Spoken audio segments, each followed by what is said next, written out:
Grandma grows up in a house where life is hard. Life is really hard.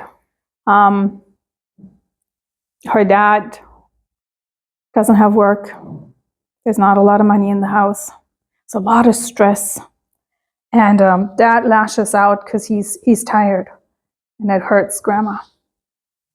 And maybe it's not just words. Maybe he hits her. Maybe he hits mom. Maybe grandpa is an alcoholic because he doesn't know how to deal with life, and alcohol is an easy way out. And it does something. It does something to a child, to a person, to a child growing up in an environment that's not full of love and a touch point of God, right? Being hit does something to you. Not being heard does something to you. Growing up in an environment that's violent does something to you. And I don't assume you know that. But this is grandma. That's how grandma grew up. And as grandma starts her own family, she is raising her children as good as she can. But she can only give what she has, right? How she was brought up is how she is as an adult. And as an adult, that's what we give on. So there's already a muddy foundation for her child. And maybe grandma yells because that's all she knew how to deal, and she doesn't know how to be patient because no one taught her. And maybe grandma has multiple children and it's just too much, and there's not enough to go around, and it's hard, so she's impatient. Or maybe she leaves. Maybe she's done. Who knows? So mom grows up muddled, and she has a child.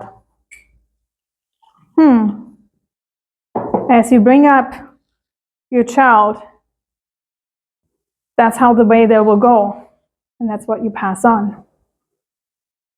So is there even hope? I mean, we all grow up with imperfect parents.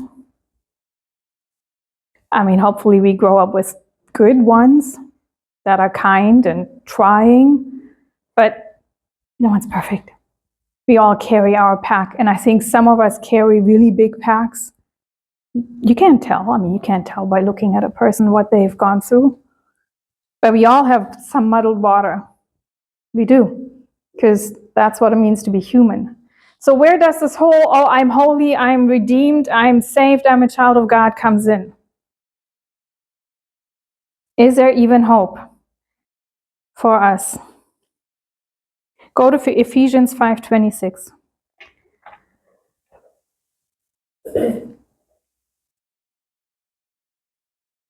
Ephesians 5:26.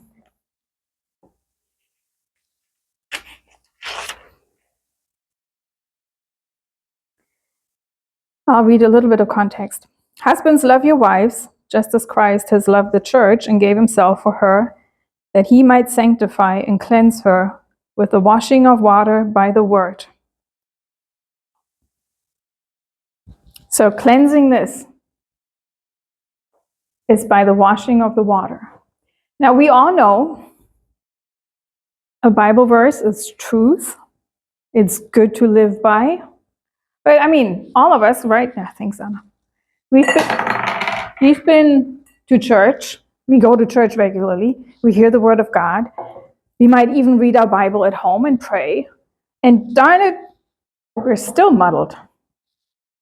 But here's how it looks like by the washing of the word, right? Little bit by little bit. Washing of the word.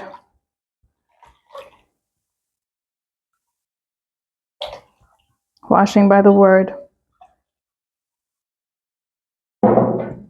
It's not as muddled anymore. By the washing of the word. eventually, there is hope. There is clarity. Now, this took many washings, right? It wasn't just, oh, look, Grandma is saved. Everything is good now. It's good. Grandma is saved.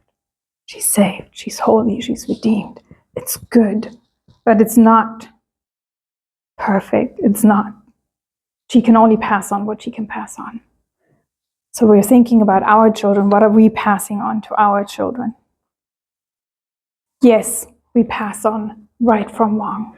Yes, we pass on God is real. Yes, we pass on walk the right, proper way. But we're also passing on what we've been brought up with. So how do we get here? Because that's what we want, right? We know we want this for ourselves, and even more so, we want this for our children, so we can pass this on and not that. And it's a process. Yes, it does take prayer. Yes, it does take the word. It's a process, and it's working out our salvation on a daily basis.